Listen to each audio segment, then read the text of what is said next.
three key points. We're going to be, 25 minutes, half an hour or so walking through this. What I want to start with is the case. Like, what is it that's happening in our world? What are we learning? What are we understanding?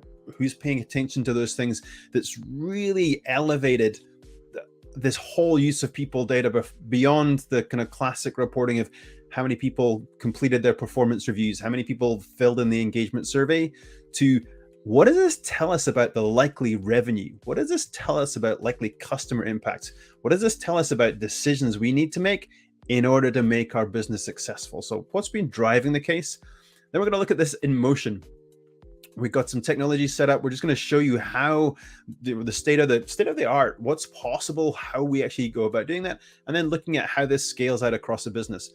One of them really, like money, people are kind of everywhere in a business. So one of the elements of how the most advanced groups, the groups that have been leading this for a long time, is working, is they're building this out across their organization. So let's jump right in.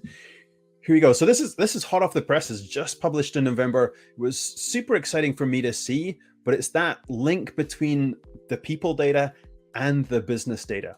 This is a piece of research by a company called BlackRock. They are an investment firm. They look at putting money into the market to work out whose stocks should I buy, whose stocks shouldn't I buy, what's going to go up, what's going to go down.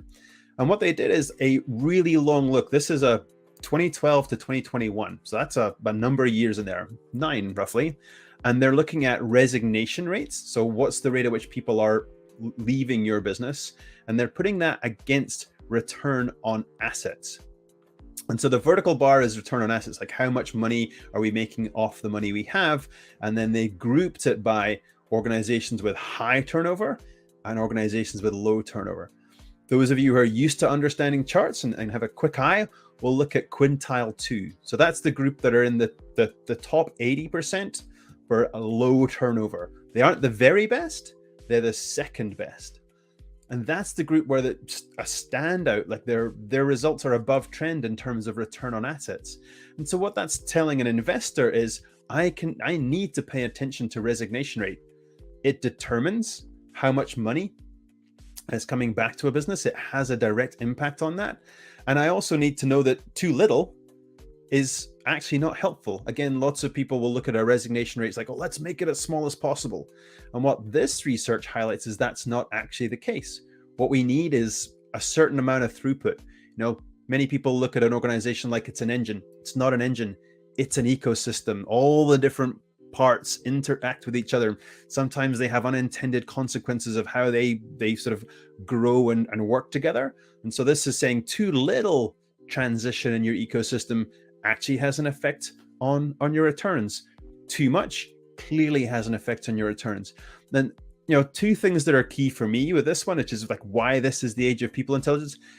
This isn't a research group. This isn't a research consulting business or an HR consulting business putting this out.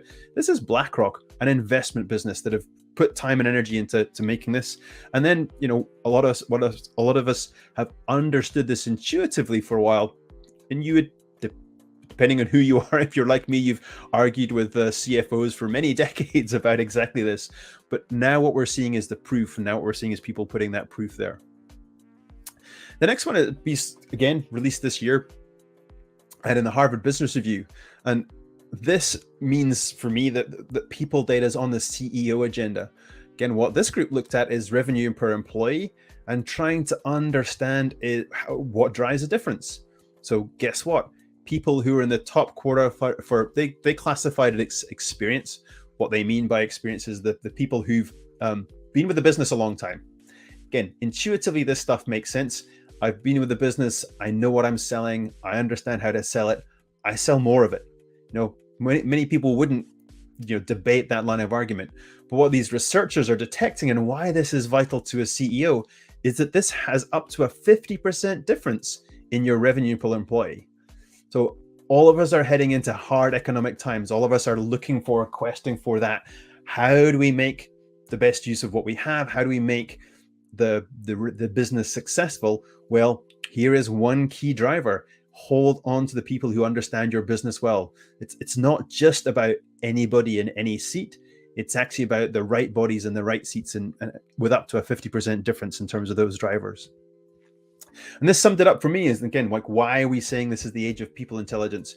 Because people like BlackRock, people like Larry Fink, who's the CEO, who have a significant influence on SEC regulation, significant influence on how money is deployed against share prices and can move markets, are viewing people data as absolutely essential